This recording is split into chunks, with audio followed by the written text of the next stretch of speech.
Yeah, really, really good to hear you, Dave. Just how am I coming across to you, Dave? I'm running a different setup today. Yeah, no, I never have any problem hearing you. You're giving me about a 7 or 8 at Radio 5. Oh, that's really, really good to hear. Frankfurt Station, 26, Charlie Tango 1664, Roger. QSL. Okay, 26, Charlie Tango Station 26B. Yes, Charlie Tango 1664, 1664, 20 kilometres from the capital city of London, QSL. Yes, I can you copy. Amplifier Radio 34.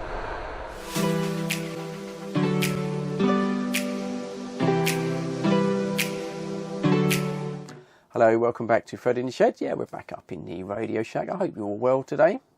Something I'm going to show you on the channel now, which is something I don't normally show you. I have done in the past. I'm not all that comfortable in showing it to you, to be perfectly honest. And that concerns CB amplifiers, CB burners, if you like. And yeah, it's a dirty word, isn't it? It really is. And I can already see all of the ham radio viewers. They're hitting that thumbs down button and they're getting ready in the comments to, yeah, I know, I get all that, yeah. These have got a pretty bad reputation, the cheap ones, and mainly because the spurious harmonics and HF's sort of frequency spread they put out, especially when you use them on sideband. They do serve a purpose, these cheap burners. I have got a couple of them. I very seldom use them. Occasionally, if I'm using a standard radio on, say, the big net on FM, once a year, something like that. So I always say to you, if you've got the money for one of these, okay, and bearing in mind you need an appropriate power supply to run it, and you might as well buy a 30 amp power supply. So you're going to be in for probably, today's price is £200, something like that, UK.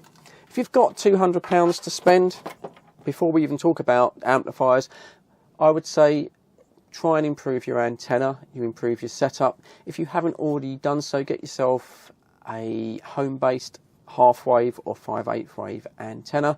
If you've done that, make sure your SWR is as low as it possibly can be. If you've done that, even look at your coaxial cable. If you're still running RG58, think about upgrading to RG8, Mini 8 or 213, or even go the whole hog and something a little bit more exotic like Messi and Poloni with the interconnects. It's probably better to spend your £200 on that.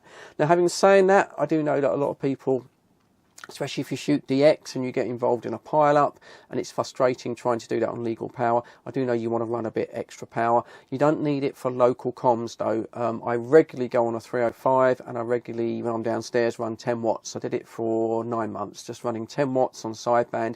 Everyone could hear me because I was using a decent HF radio. And that's another thing. In the past, I've said to people, if you're going to go down the power route, get yourself a used HF radio. Typically, you might spend another £100 on top of the linear amplifier, but these radios are far, far cleaner on their outputs. You can also turn the power down, so you don't need to run the full power. I do appreciate, though, that since lockdown, in all hobbies, all my hobbies actually, second-hand goods seem to be going a little bit crazy on eBay auction sites, and the prices have gone up and up and up, and it might not be economically viable now to consider a used HF radio, and it's a shame really, even though you shouldn't really own one. It's dark side, of course. So CB amplifiers, so I have been sort of looking again at these, not so much for myself, but maybe to answer queries to recommend them, and Banggood have been ever so good, and they've sent in this one. This is a Micro PA100. It's a HF linear amplifier aimed, of course, at the ham radio sector.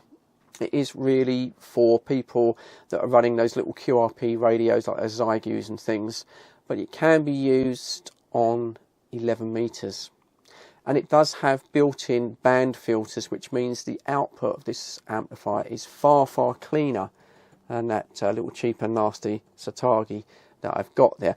Now, in a moment, we will take this downstairs and I will test the output with a CB radio just to see what we get before what's in. I haven't got the correct equipment. I haven't got enough attenuation to get the power down low enough so I can put this onto a spectrum scope. I'm getting a new spectrum scope soon. I've ordered one.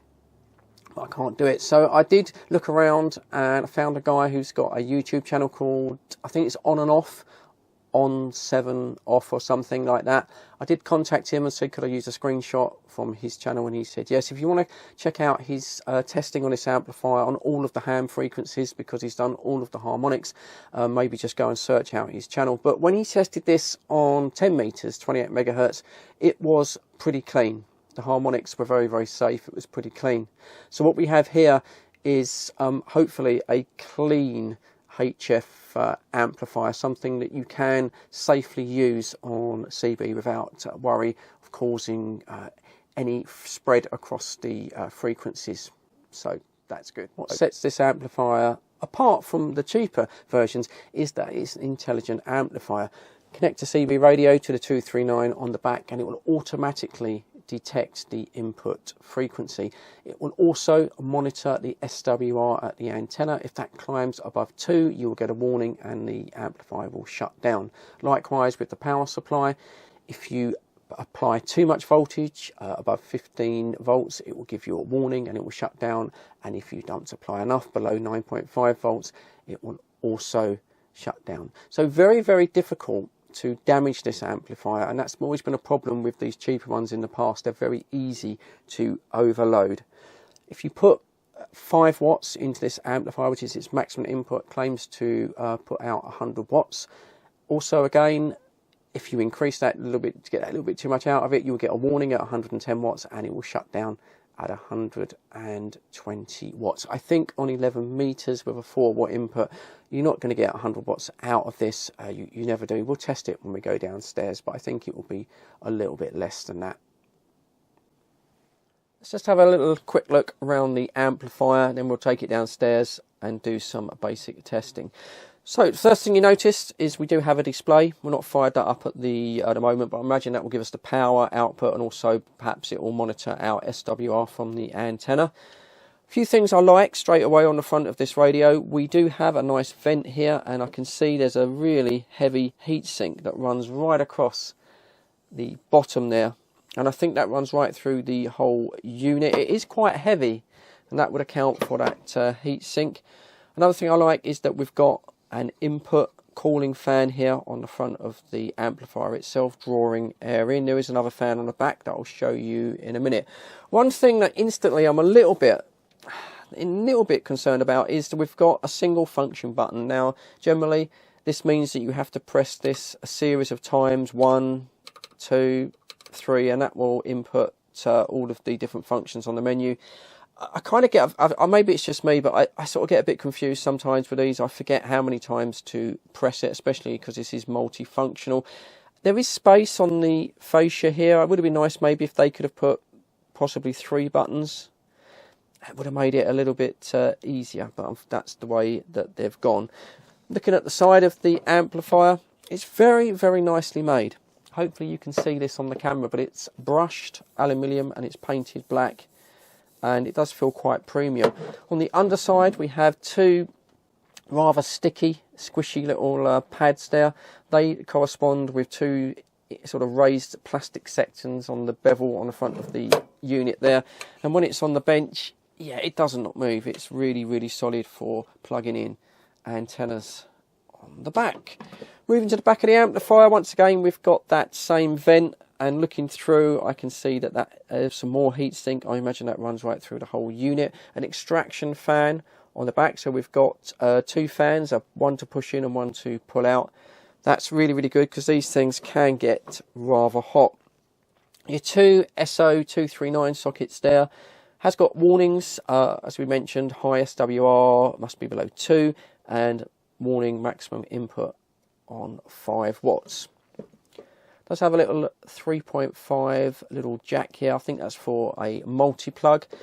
If you've got a QRP radio, such as a Zygu, like that 6200 that I borrowed a few weeks ago, or maybe a Yaesu or an ICOM, you can connect that directly to your radio, and then when you transmit, your radio will present this with a low output, and that will sort out the auto band filtering and also the auto frequency detection. Obviously CB radios, 10 meter radios, unfortunately we don't have that So we're going to be using the 239, but it will still use the auto frequency selection for that. Power input plug there, obviously DC. I don't know what it's going to pull. We'll find out when we go downstairs, but I imagine it's going to pull 15 amps, something like that. Now, I haven't got the power lead in front of me here, but one thing that I did notice that was a bit strange is the power lead does not contain any fuses. Normally on a 100 watt HF radio, you would have 2 fuses in line. So that's telling me that there might possibly be a fuse inside the unit. Of course, this amplifier has so many built-in self-preservations and protections. In theory, you should not be able to damage it. I assume it must have auto detection for the polarity of the input, so if you cross the wires over the wrong way, you shouldn't do that, but it can happen sometimes. Some radios would just have a little built-in fuse, or they might have a little diode that can blow on the circuit board called an idiot diode. Not seeing any fuses, so yeah, it must have a fuse inside. We will need to probably have a look at that when we've finished the review. Also, I did look on the Facebook page, and it does say that the firmware is upgradable for this amplifier. So it's really, really good that they're supporting this moving forward. I was expecting to see a USB-C somewhere on the back here to connect this to a computer. Once again, I can't see that, and I wouldn't have thought that it connects through the auxiliary socket there. So I'm thinking, and I'm not going to take this apart, I am not going to touch this until I've tested it in case I break something, but I'm thinking there must be a connection somewhere directly onto the board, a bit like the old 6900s, right at the very beginning of production. So, and there must be a fuse in there somewhere. Hopefully it's a glass radio fuse or one of those plug-in car fuses. I hope they haven't used a surface mount fuse. Yeah, that would be a pain having to desolder it. So hopefully it's removable. I'm not quite sure though why they wouldn't have it with, you know, where you could withdraw it from the back of the amplifier. So that's it for a quick look. We will be taking this downstairs and we'll connect it to a radio and see what we get. Let's see how much power we get out of it. This is the setup that I've come up with. It's a little bit crude, but I think it will work. So as for a power supply unit, obviously this is going to pull a few amps. Got a 30 amp power supply unit here from Charman's, the SM30. I'm going to power the radio and the amp from the same power supply unit. I probably wouldn't be doing that if I was doing this all the time. I'd have the radio on a separate supply. Radio we're going to use for the first test is the Radiolity CB500. I'm going to set this on legal power and I'm going to set it onto the EU channels. Now by memory, I think this puts out just a fraction, maybe just over 3.5 watts. So it's very, very comfortable for the 5 watt input on the amplifier. I mean, I don't think you would want to really drive these things to their maximum. I think 3.5 should be quite good. That's going to daisy chain straight into the amplifier. Now when I switch this on, it should auto detect the frequency. We can check that. And it should give us the input power from the radio before I switch on the amplifier itself, and then the output power from the amplifier. Can I just double check the output power with this little SWR power meter? As I say, I'm not, if they argue with each other, I'm not 100% sure which one's right, but we can always split the difference. And then all of that is going to be dumped into Gary's 150 watt dummy load. I don't expect to get anything like that out of this setup. I reckon probably, you know, 70 to 80 watts from about 3.5 watts in. But let's see what happens. Let's switch it on and find out. Right, let's switch on for the first time then. It's coming alive. I'll zoom in on the display in a moment. Let me switch the little power meter on. So let's have a little quick look at the display. Take the screen protector off. You can only do this once, can't you? Right, so looking at the display, if it's flickering on the screen, it's not in real life, it's just the refresh on the camera. So we can see the input voltage there, 3.9 volts. We're set on auto, which means we should detect the frequency when we key up the radio. It's actually, at the moment, set on 10 meters. So function button, if I hold this down, there we go. That switches the power amplifier off. I'm just going to leave it on automatic because, as I say, I just let the band filters do their thing. I think that's how most people will use it. And then to switch the PA on. At the moment the fans aren't running, as you would expect. So let's switch the PA off. I'm going to switch on the CB radio and let's key up and see how much power we get into the amp. So here we are then. So we're starting on the EU channel 1, which is the same as the Americans, 26.965 on FM. Right, let's key up then. There we go, 3.28 in, so yeah, not that much actually, is it? And you can see frequency has picked it up there, 26.9. So just a fraction over 3 watts. Not an awful lot.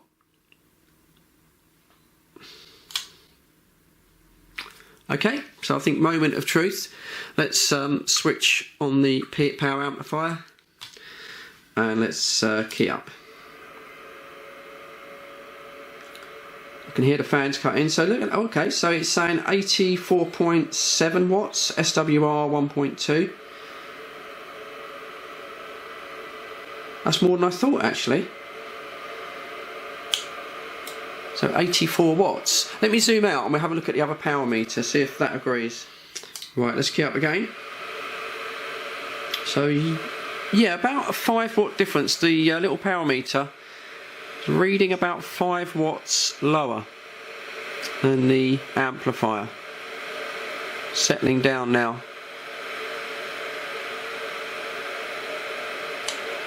Just going to change the channel. That's on channel 1 on the Euros. I'm going to go up to 27.405.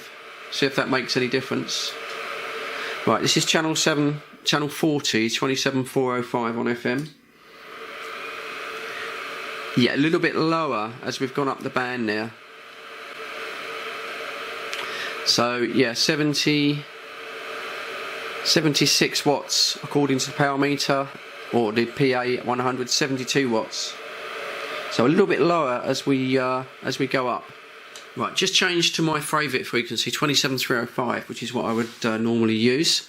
But I'd normally be on sideband, of course. Let's just key up. So 78.5 out of the amp display, 73.7. So very comfortably below the 100 watt maximum and 110 watt warning. So yeah, quite comfortable that. You'd be quite happy with that. Absolutely cold. I know I was only keying up for a minute there. Dummy load is just getting slightly warm. Let's just try it on AM. Now we've been a bit careful on AM because you get a little bit of a swing. So AM now, let's just see, switch the amp off. Let's just see what the radio is outputting. So about 3.4 watts without any audio. Let me just put some audio in. Audio, audio, audio, audio, audio, audio. So yeah, I'm seeing that flicking up to about 6 watts. So we're a little bit careful here. Might trip the warning system. Let's zoom into the display. Right, let's switch it on then. Firstly, without audio.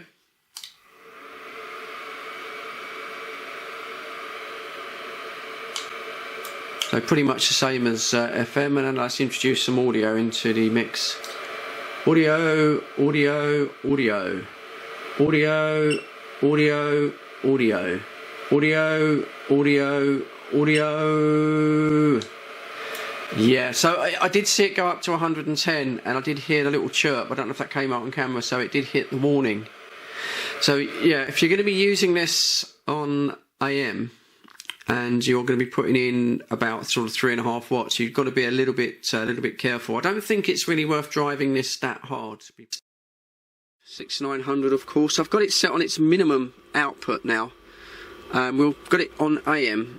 So let me just zoom into the display here and we'll check. Let's see what we get without the amplifier switched on. So about 3.7 watts going into the amp, so we'll switch it on now. That's going to be close to 90 watts, isn't it? What we were getting indoors. Yeah, look at that. So on a flat key on AM we're getting 90 watts. Now the 6900 puts out about 30 watts on AM and about 30 watts I believe on sideband. They do vary. Some people say that you can get more out of them. So it's set on its minimum, so when I go on to upper sideband it shouldn't cause the amp any problems. We shouldn't get any bleeps to say that it's peaking over its maximum power. Let me just quickly zoom in again. Sorry about the zooms. Right, going to put some audio in the mix now. It's going to be all over the place, but just listen out for any bleeps. Audio, audio, audio. 1 2 1 2 1 2. Audio, audio, audio, audio, audio, audio. Yeah, couldn't really see. I think I saw about 60 or 70 watts or something, but anyway, it didn't bleep, so we know that we're within its safe parameters. I don't particularly want to overload it. Yeah, to see if there's anybody else out there. There's another voice lurking out there somewhere. Is there any other stations out there on the 305? Charlie Tango 061 in company. Charlie Tango 1664. Hey Fred, how are you, mate? Hello Dave. Really well. So nice to hear you on the radio, Dave. Yeah, I ain't been so well myself, mate. I've had a kidney infection, so feel a bit crook, but the old pills are sorting it out now, mate. 13 Hotel Bravo. Yeah, really good to hear you, Dave.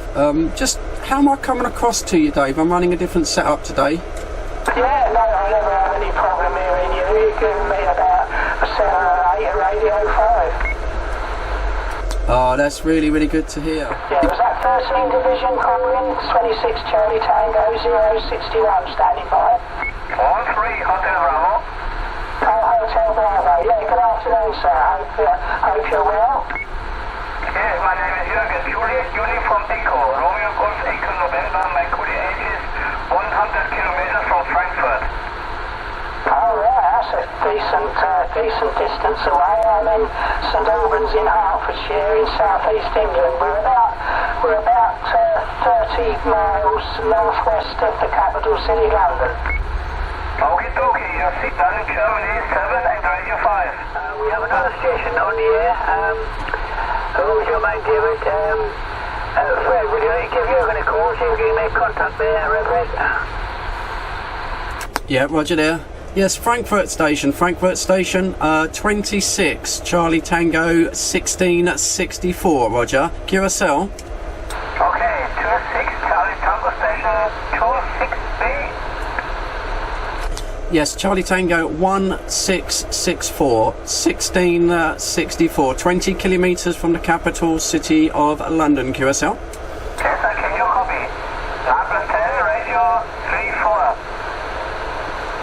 That is correct, thank you for the contact. Yes, you are 5 by 9 into the city of St Albans, 20 kilometres from the capital of London. Very nice, good audio from you. Back to you, my friend. Okay, so it's the original microphone from the ICOM 7300. It's all gone a little bit quiet there, Dan. It was very busy earlier.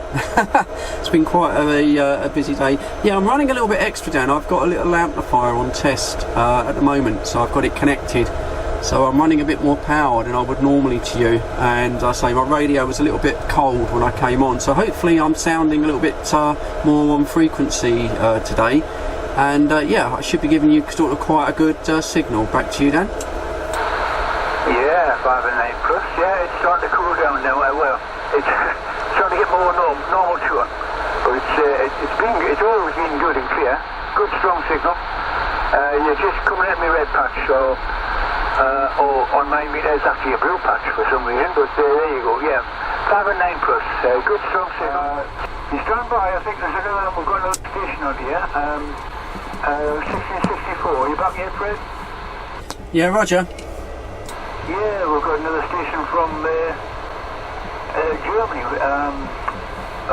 We believe I didn't write it down. But give him a call before he disappears. He's there with a skip there, Fred. Give him a call. Okay, Dan. Yes, the Germany station. Good afternoon. This is Charlie Tango 1664 1664 QSL.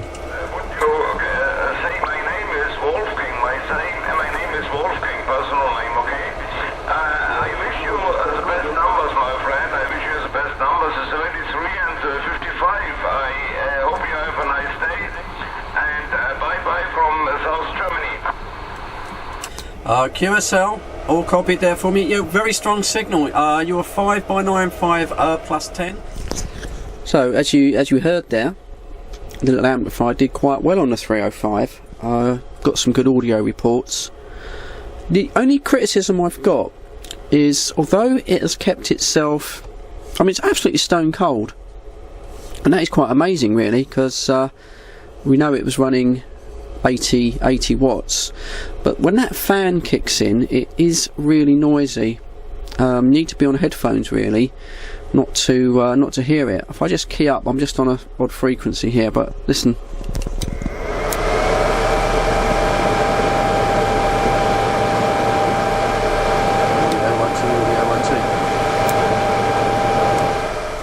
So it sounds a bit like a Dyson Hoover starting up, and I suppose, you know, in fairness, it's kept very cool, but yeah, it's shut off now. But I think I would have to try and put it a little bit under the bench or something out the way. It's a little bit loud near the radio. As promised, we'll end the video looking inside the unit itself. So this is where the power lead comes in, and there is a removable fuse.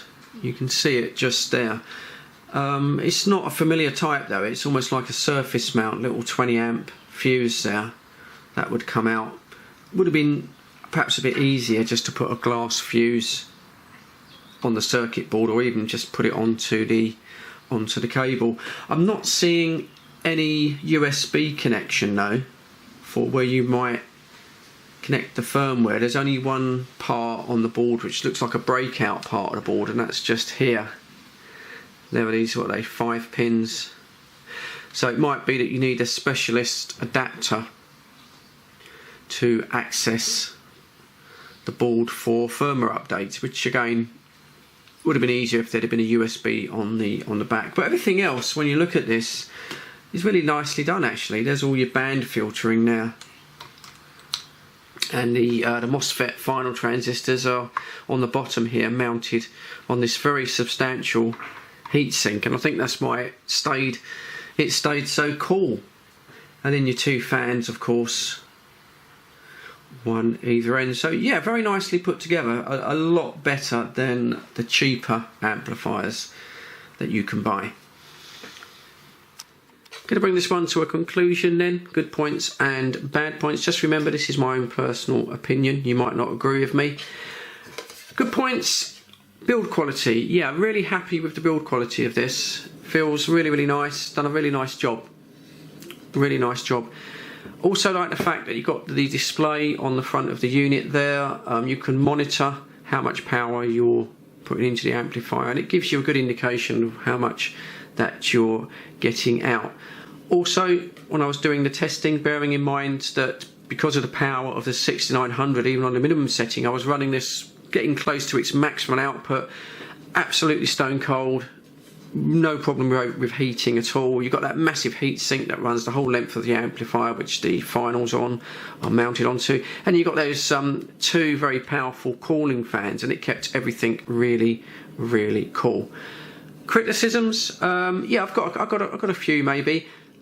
When it comes down to the cooling, yes, it did stay very cool, but these fans are incredibly noisy compared to what you're used to on a HF radio. There also seems to be no speed adjustment. They seem to be idle or flat out. Yeah, I think it would be nicer if they were quieter and perhaps they could run a little bit slower.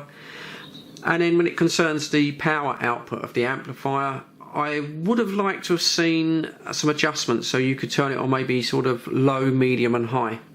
Obviously you're restricted to the power that you're going to transmit into the amplifier, but if you were using a standard CB, you're going to be putting in 3.5-4 watts, so that's going to be 80 out. I would have liked to have turned that down, got it down to maybe 30, so yeah, that would have been quite nice. And while they're about it, I think maybe an extra button on the control itself, although everything, to be fair, is automatic. Other than that, I think maybe the power lead is a little bit too short. It means that you've got to run your power supply unit quite close to the amplifier. Maybe that's because of loss of power through the cable. Not sure. And also, although it's got that sort of removable surface mount type fuse on the board, it's a little bit tricky to get into. Yeah, I'd like to see at least one, possibly two inline fuses in the cable like you would get on a HF radio. And then finally, obviously the firmware can be updated, and that is a good thing, but again, I'd like to see a USB socket somewhere on the back of the amp there, so you could plug it straight into your computer. But that's really about it. I might be going to be a little bit picky, but it's not a cheap amp, so I think I can be. And when it concerns price, ham radio prices, this would be a cheap amplifier and a very good value one at that. CB prices, yeah, you can obviously buy amplifiers with the same output quite a bit cheaper. Of course, you won't get the intelligent functions, and also you won't have those band filters as well. So it won't be as RF friendly, and that's really what you're paying for here. If you're interested in checking out this amplifier further, it was sent in from Banggood, so thank you to them. Because I've worked for Banggood for some time, I do get a fairly decent discount from Banggood, so there'll be a code in the description. If you were to go ahead and make a purchase, make sure that you use that code whilst it's valid, and that should save you a nice chunk of money off the price. And that's really about it. So I'd like to say thank you very much for watching my video. I hope it's been informative. I hope you find it entertaining and it's been useful. Thumbs up from me for your view time. If you get a second, just hit me a thumbs up below before you go. I would appreciate it. And of course, more videos coming up on the channel real soon. So please, please, please look after each other, stay safe, of course, and yeah, catch you on the next one. Cheers, guys.